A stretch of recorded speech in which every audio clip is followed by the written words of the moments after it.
Hello everyone, welcome back guys. कैसे हैं आप सब? तो आज हम बात करेंगे बहुत ही important topic of organizational behaviour, that is personality and theories of personality के बारे में। ठीक है, यहाँ से आपको एक से दो क्वेश्चंस बनने के चांसेस रहते हैं। आज के इस सेशन में हम थ्योरीज ऑफ पर्सनैलिटीज देखेंगे और नेक्स्ट सेशन में हम पर्सनैलिटी की डेवलपमेंट और पर्सनैलिटी मेजरमेंट के ऊपर बात करेंगे। वहां से भी आपको एक आधा क्वेश्चन बन जाता है, तो मतलब दो सेशन में हम इस अपनी पर्सनैलिटी के जो टॉपिक है उसको कंप्लीट करेंगे। नेक्स्ट के जो 3-4 दिन है उनमें हम ओबी के कुछ इंपॉर्टेंट टॉपिक्स को कवर करने की कोशिश करेंगे। क्लियर? और इनको हम बहुत ज़्यादा एनालिटिक और अंडरस्टैंडिंग या मतलब बोल सकते हैं बहुत ज़्यादा वास्ट तरीके से नहीं इनको देखेंगे, बिकॉज हमें एग्जाम पॉइंट ऑफ व्यू से इनको सॉल्व करना है। बट यहाँ इतना मैं आपको इंश्योर ज़रूर करता हूँ कि आपको ये चीज़ें समझ ज़रूर आएंगी, आपकी अंडरस्टैंडिंग ज़रूर बनेगी, और साथ में आपको एग्जामिनेशन पॉइंट ऑफ व्यू से कहाँ कहाँ कौन सी चीज़ें किस तरह इंपॉर्टेंट है वो मैं साथ में आपको बताता चलूंगा। तो आइए स्टार्ट करते हैं आज का सेशन। और as you know, and this session is specifically for NET JRF students. तो आइए स्टार्ट करते हैं पर्सनैलिटी के बारे में। ओके, तो आपने कई बार खुद अपनी लाइफ में ऑब्जर्व किया होगा, एक्सपीरियंस किया होगा कि जब भी कोई पर्सन आपके सामने से वेल ड्रेसअप होके कोई पर्सन गुजरता है, तो आपके मुंह से एक शब्द या एक लाइन निकलती है कि wow, what a personality. That means, तो इसका मतलब क्या, जो अब आज तक हम समझते आए हैं कि किसी पर्सन की एक्सटर्नल अपीयरेंस उसकी पर्सनैलिटी को बताती है, या क्या ये सच बात है, या इसके अलावा भी पर्सनैलिटी का कुछ और मतलब है, कुछ और एक्चुअल मीनिंग है? तो वही आज हम देखेंगे। इससे पहले हम ये समझ लेते हैं कि पर्सनैलिटी जो वर्ड है वो आया कहाँ से। This come from Latin word that is persona. Clear? और जिसका की मीनिंग है टू स्पीक थ्रू। मीन्स कि पर्सोना मतलब पर्सनैलिटी, पर्सनैलिटी मतलब टू स्पीक थ्रू, जो कि कुछ बताती है, जो कि कुछ दर्शाती है, या जिसके द्वारा कोई पर्सन जो है वो कुछ बोलता है, कुछ अपने बारे में बताता है, वो होती है पर्सनैलिटी। और इसको हम होल मैन कॉन्सेप्ट बोलते हैं। क्या बोलते हैं इसको? Whole man concept, because it affects various psychological process. अब इसके बोलने का मतलब क्या हुआ वो हम यहाँ से समझते हैं, इस डायग्राम से समझते हैं। सपोज, ये सपोज करो ये आपकी कोई दीवार है और यहाँ पे आपकी ये ब्रिक्स हैं, ठीक है? तो एक अकेली ब्रिक जो होगी, अगर उसको हम इंडिविजुअल बिहेवियर के साथ कंपेयर करें, मैन मीन्स कि उसको हम इंडिविजुअल करेक्टरिस्टिक के साथ कंपेयर करें, ठीक है, चाहे फॉर एग्जांपल चाहे उसकी perception, learning, motivation, attitude, values, emotional intelligence या कुछ और, ठीक है? तो ये सारे क्या है, हर एक बंदे के इंडिविजुअल करेक्टरिस्टिक्स हैं कि what is his perception, what is his motivation, what is his learning, है ना? तो ये सारे क्या है, इंडिविजुअल एस्पेक्ट है, उसकी इंडिविजुअल करेक्टरिस्टिक्स है। जब इन सभी ब्रिक्स को हम मिला देंगे, जब इन सभी करेक्टरिस्टिक्स को हम मिला देंगे, तो वो हमें क्या देंगे, वो हमें देंगे पर्सनैलिटी। तो अब आपको ये समझ आ रहा होगा कि सिर्फ और सिर्फ बंदे की एक्सटर्नल अपीयरेंस ही पर्सनैलिटी नहीं है। यस, ये सही है कि बंदे की एक्सटर्नल अपीयरेंस भी आपकी पर्सनैलिटी का कुछ हिस्सा बनाती है, बट वो हिस्सा जो है वो बहुत बहुत कम है, that is less than 1%। Clear? तो इसका मतलब जो पर्सनैलिटी का जो एक्चुअल मीनिंग है, तो अगर आपसे कोई पूछता है कि what do you mean by personality, तो आपको कहना है कि it is the set of Keras of your behaviour, of your cognition and of your emotional patterns that evolve from biological, social and environmental factors। means कि किस तरह आप behave करते हो, किस तरह आप सोचते हो, that is cognition, और किस तरह आप अपने इमोशंस को मैनेज करते हो। और ये जो जितना भी आपका बिहेवियर और थिंकिंग एबिलिटी और इमोशनल एबिलिटी है, ठीक है, वो कैसे बनती है, दैट इवॉल्व फ्रॉम कि आपका, आप कौन से एनवायरनमेंट में रह रहे हो, ठीक है, आप कौन से सोसाइटी में ग्रो हुए, आप कौन से एनवायरनमेंट में किन एलिमेंट्स के साथ इंटरेक्ट हुए, ये सारी चीजें जो है वो आपके बिहेवियर को बनाती हैं, ठीक है? सो we can say in one line कि personality is how you act and react in a given situation. Means your behaviour, in one word we can say the meaning of personality is your behavior, that is how you act and react in a given situation। तो ये आज से हमें इसका actual meaning समझ आया। Clear? तो अब हम जो हमारा अब एग्जामिनेशन पॉइंट ऑफ व्यू से जो हमारे लिए सबसे इंपॉर्टेंट है वो है इसकी थ्योरीज। तो इन ये आपके सामने 4 थ्योरीज रखी हुई हैं। इन 4 थ्योरीज में भी सबसे ज्यादा इंपॉर्टेंट है आपके लिए वो है फर्स्ट एंड द फोर्थ। पहली थ्योरी आपकी है psycho analytic theory, that was given by Sigmund Freud in 1949। Clear? और जो फोर्थ थ्योरी है जिसका नाम है self theory, and that was given by Carl Rogers. और इसके अलावा second and the third that is socio psychological theory given by Karen Horney और ट्रेट थ्योरी। ठीक है, तो ये दो थ्योरीज इंपॉर्टेंट नहीं है इनके बारे में, बट स्टिल एक एक लाइन हम जरूर देख लेंगे कि इसका मीनिंग क्या है। बाकी फर्स्ट और फोर्थ थ्योरी से आपको क्वेश्चन बनता है, तो उन्हीं को हम ज़्यादा फोकस करेंगे बहुत शॉर्ट में और बहुत स्पेसिफिक वे में। ओके, तो psycho analytic theory, Sigmund Freud ने बोला, ये कहते थे कि जो पर्सनैलिटी है वो तीन तरह की होती है। ठीक है, क्या बोला, सिगमंड फ्रॉइड बोलते थे कि कोई भी पर्सन है उसके अंदर तीन तरह की पर्सनैलिटीज होती है। उन्होंने पर्सनैलिटीज को डिवाइड कर दी है तीन टाइप में। ठीक है, तो एक बोला उन्होंने एक आईडी, एक ईगो और एक सुपर ईगो। अब आपको ये ध्यान रखना है कि ये वो वाला ईगो नहीं है जो आज तक हम सुनते आए हैं कि उस बंदे के अंदर बहुत ज्यादा ईगो है, मीन्स कि ये मैं ही कर सकता हूँ और कोई नहीं कर सकते इसका। It is not that ego, ये कुछ और डिफरेंट ईगो है। क्लियर? तो क्या कहा सिगमंड फ्रॉइड ने, कहा कि there are three types of personalities, कौन कौन सी, ID, ego and the super ego. Means किसी भी पर्सन में इन तीनों में से कोई एक पर्सनैलिटी होगी। तो अब आईडी पर्सनैलिटी कौन सी होती है? एक ऐसी पर्सनैलिटी जिसमें, ये जिस पर्सन की पर्सनैलिटी आईडी वाली होगी उसको क्या होगा, उसका जो बिहेवियर होगा वो इमीडिएट ग्रेटिफिकेशन वाला होगा, इमीडिएट सेटिस्फेक्शन वाला होगा। मीन्स, और उसकी जो नीड्स होंगी वो बायोलॉजिकल और इंस्टिंक्चुअल नीड्स होंगी। अब बोलने का मतलब क्या है, सिंपल भाषा में समझो कि कोई एक पर्सन जो अपनी नीड्स को पूरा करने के लिए उसको इमीडिएट सेटिस्फेक्शन चाहिए।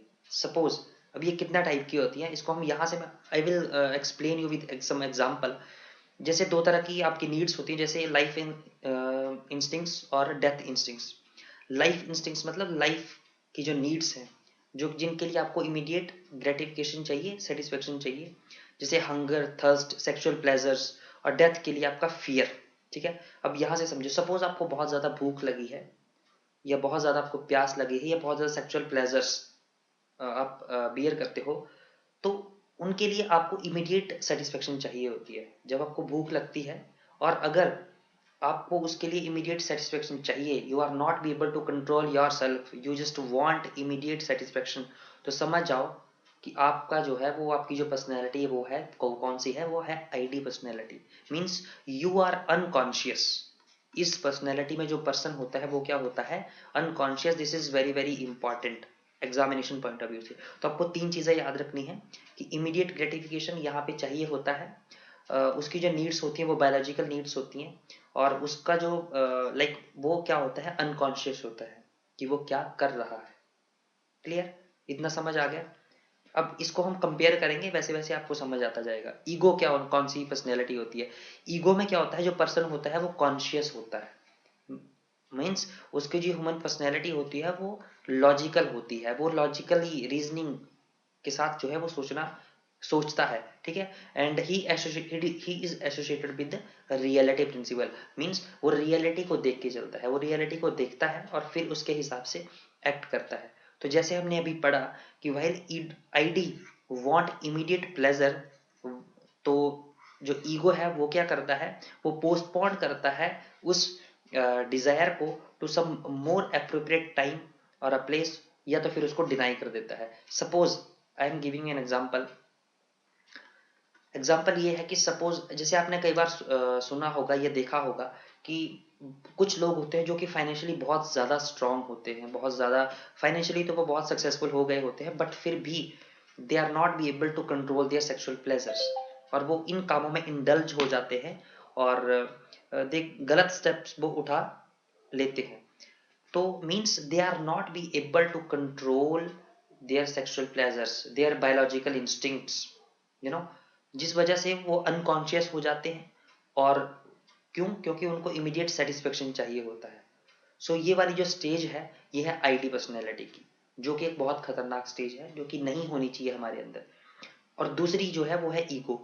तो वो क्या होती है, तो वो क्या है, वो या तो डिनाई कर देगी। मीन्स अगर आपके पास ये वाली पर्सनैलिटी है लॉजिकल कॉन्शियस, तो आप वो जो सेक्सुअल प्लेजर वाली जो फीलिंग्स हैं, जो इमोशंस हैं, उनको आप क्या कर दोगे, डिनाई कर दोगे by associating it with reality principle कि नहीं ये गलत है। You are thinking with your logical part of your brain. Clear? और इसका एक और एग्जांपल मैं आपको देता हूं। जैसे सेकंड में हमने बोला कि ईगो जो है वो पोस्टपोन कर देता है किसी भी डिजायर को for to a more appropriate time और अ प्लेस। जैसे कि सपोज आप कहीं ट्रैवल कर रहे हो और आपको भूख लगी है सपोज, ठीक है। तो क्या है, अगर आपको और आपको पता है कि यहाँ से अगर मैं 10 किलोमीटर और आगे जाऊंगा तो वहां पे एक बहुत अच्छा सा रेस्टोरेंट है जहाँ पे हेल्दी फूड मिलता है।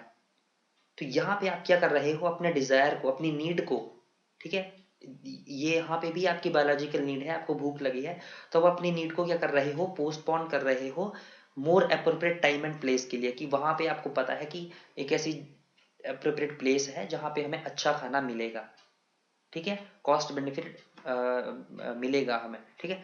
तो आप जो है पोस्टपोन कर रहे हो अपने डिजायर को, अपनी नीड को, by associating it with reality principle, ठीक है, लॉजिकल पार्ट, कॉन्शियस पार्ट से सोच के। तो ये वाला जो पार्ट है ऑफ योर पर्सनैलिटी, इसको बोलते हैं ईगो। क्लियर हो गया। And the third is your super ego. तो सुपर ईगो क्या है, it represent social and personal norms, means it serve as an ethical constraint on behavior, or it described as the conscience, and it was developed by the absorption of cultural values and norms and society. Simple सी बात समझो, super ego का बोलने का मतलब है कि जिस सोसाइटी में आप रहते हो, ऑब्वियस ही बात है उस सोसाइटी में कुछ नॉर्म्स होते हैं, तो आप उन नॉर्म्स के अंदर रह के ही अपने कुछ डिसीजंस और कुछ अपना बिहेवियर शो करते हो। क्लियर। तो मीन्स उसके आपके बिहेवियर के ऊपर आपकी उस सोसाइटी के नॉर्म्स का एक एथिकल कंस्ट्रेंट आ जाता है, ठीक है। और ये कैसे होता है, means describe as a conscience. Conscience का मतलब है कि आपको समझ आ जाती है कि what is right and what is wrong, you know the difference between right and wrong. Clear. और इसका जो बेस रहता है वो रहता है सोसाइटी में जो भी आप या आपके कल्चर में जो भी आपको कुछ आप सीखते हो वहां पे, अपनी सोसाइटी के नॉर्म से, कल्चरल वैल्यूज जो आप सीखते हो, उसके बेस के ऊपर आप ये डिसाइड करते हो कि क्या सही है क्या गलत है। बिकॉज आपने कई बार देखा होगा कुछ सोसाइटीज में जो है वो इंटरकास्ट मैरिज बिल्कुल भी अलाउ नहीं है, तो उनके लिए जो एक परसेप्शन या जो उनका एक कंसाइंस, उनका जो एक नजरिया बन जाता है वो ये कि इंटरकास्ट मैरिज सही नहीं होती है। क्यों? बिकॉज उनके सोशल नॉर्म्स कहलाते हैं ऐसे, या बोलते हैं ऐसे। तो वो हो गई उनकी सुपर ईगो। ठीक है, क्लियर हो गया। तो ये तीन तरह की पर्सनैलिटीज होती हैं। दूसरा हमने पढ़ा था सोशियो साइकोलॉजिकल थ्योरी।